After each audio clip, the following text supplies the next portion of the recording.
Hello and welcome to Good Morning Thailand. I'm Jay. And I'm Alex. And today we're going to be talking about some of the news topics from across Thailand, starting with our first story that takes us to the north of Thailand in Chiang Mai, because the governor of Chiang Mai has vowed to crack down on the annual northern pollution crisis. Yeah. It's about time. Let's see.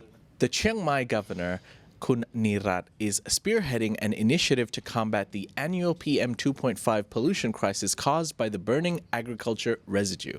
In a teleconference with district chiefs, he emphasized strict measures, including a ban on unauthorized burning from January to April, and the use of the FireD app for monitoring. Alternatives to burning, like plowing, burying residue, or selling it to energy recycling plants, are being promoted. Over 1,000 burning spots have been identified, and district chiefs are tasked with verifying burning necessities and exploring alternatives with incentives like fuel assistance for adopting eco-friendly practices.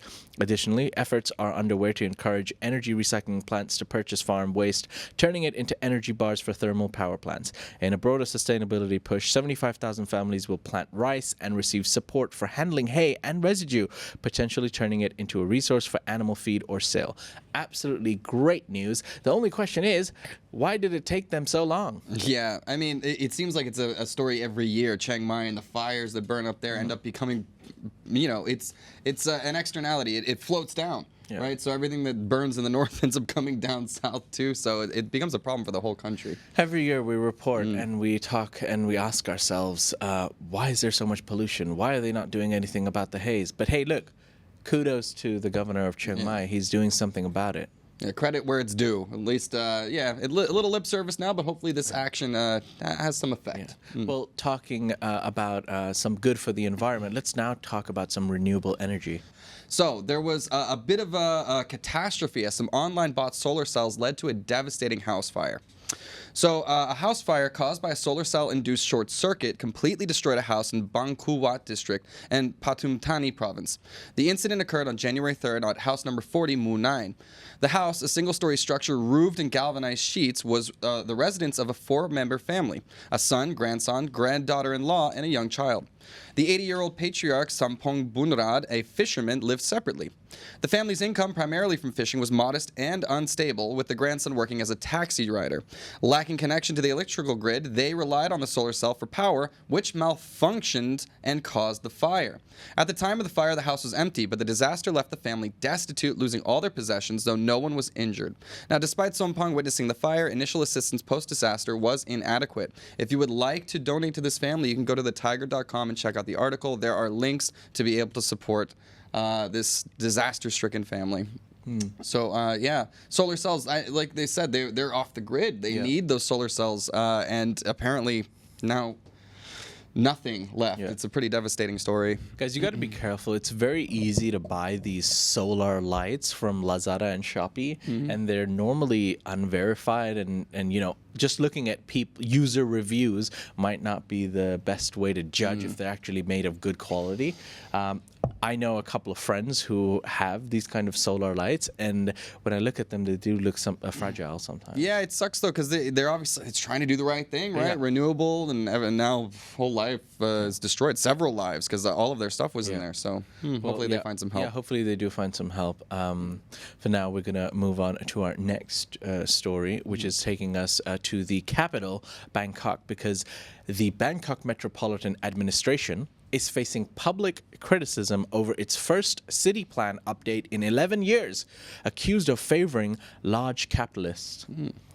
The plan, which has sparked debate on social media, includes changes unknown to many residents, with a public opinion period extended to February 29. Affected residents like Kun Rachani and Kun Darin, who were in the news recently, are dissatisfied as their land is set to be converted into roads without prior notice. Kun Kon, a former party leader, and Kun Suphanan, an MP from the Move Forward Party, criticized the plan for its apparent bias towards big business and high-rise developers, neglecting small and medium enterprises and failing to address city congestion.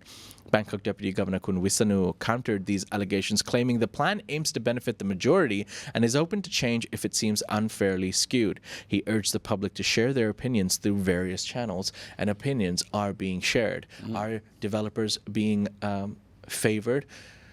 And to develop the country, to develop the city, sometimes small to medium-sized houses, there's not enough room. They do need to kind of renovate or build it somewhere. Who's right? Who's wrong? Yeah, it's a tough thing, especially governments will tend to side with developers because developers are bringing in money, they're creating jobs, they're sort of generating some prosperity. At the same time, you have to counterbalance that with the rights of landowners and private property owners in those developing areas. So, yeah. Money, Alex? Nobody does anything for money here. Money talks, Not in baby. Thailand. Yeah, Stop ain't that the it. truth? Whoa. How dare you? Well, talking about money, our next story is going to talk a little bit about it. Indeed, yeah. So the son of a high-profile Thai politician is facing accusations of fraud regarding his luxury handbag business. Let's get into this one. So the former son-in-law of an ex-deputy prime minister is accused of defrauding investors, including doctors and nurses, in a fake luxury handbag business, leading to losses of over 100 million baht. Victims, led by Kun Ranarong of the Ranarong Network for Social Justice, reported the fraud to the police colonel Kun Rengsrak at the Central Investigation Bureau. Investor Jitikarn, who knew the accused, known as B from high school, was enticed by his respectable job and connections to invest increasingly large sums. But in July 2023, B started delaying payments.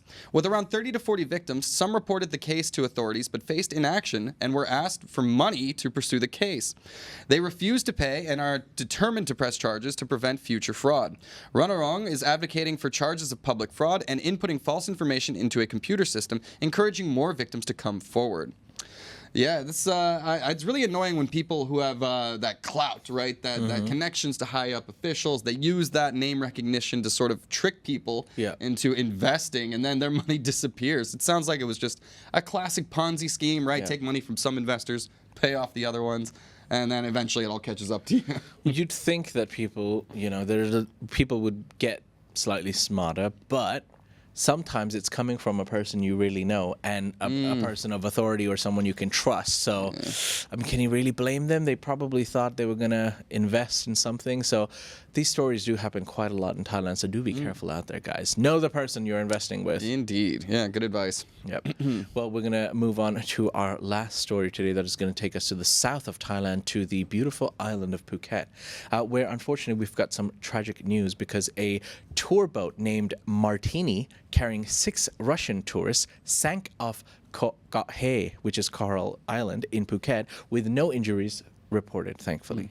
The incident occurred around 3:50 p.m. near Nambo Bay while the boat was moored during a trip that included stops at Got Maiton and Rasha Islands. The boat, operated by 31-year-old Kun Chakri, started sinking due to water entering the engine room through a leaky pipe. Despite efforts, the crew couldn't manage the influx of water. All 9 on board, including the 6 tourists and 3 crew members, were safely rescued by the nearby vessel Panwa Princess and transported to the Cape Panwa Hotel's pier. Phuket Marine Chief Kun Nachapong confirmed the safety of all the passengers and crew, and no oil leaks were detected. The boat was in regulatory compliance, but it violated certain license conditions, leading to plans for legal action by the Phuket Marine Office. The authorities will mark the sunken boat's location with lighted buoys until it was salvaged, with regular updates promised on the investigation. Now, I don't know what kind of tour service this was, but again, a lot of people, when they travel to Thailand, they take the time to research and book with, big, respected kind of tour operators and agencies. However, a lot of the time as a tourist, I get it. You're walking around the street in Patong Beach or wherever you may be. You see a small shop with a, I'd be Sometimes like, hey, it's more of an adventure. do you want to go for island hopping? And you're like, yeah. And then you end up on a boat that maybe you shouldn't be. Yeah, that sounds like something I'd do. So, this is a cautionary tale for me as well. That is actually very true. That is something exactly what you do. I think so. It's right up my alley. Well, be careful out there, guys. Try your best to at least book a tour with a trusted or long time operating shaky, operator. maybe reconsider your trip for that day, because I can't imagine they had a very nice day after that. Fortunately, though, they're always in waters where there's constant tourism, so if your boat does sink, there's probably another boat nearby that can come and rescue you. So as it was in this case too. Yeah. Well, ladies and gentlemen, that's it. Those are some of the stories from across the country. There's obviously more that's happening in Thailand. You can find out more on thethaiger.com. We'll be live again tomorrow morning to everyone. All our subscribers. Yeah, and we'll see you live on Friday morning for GMT.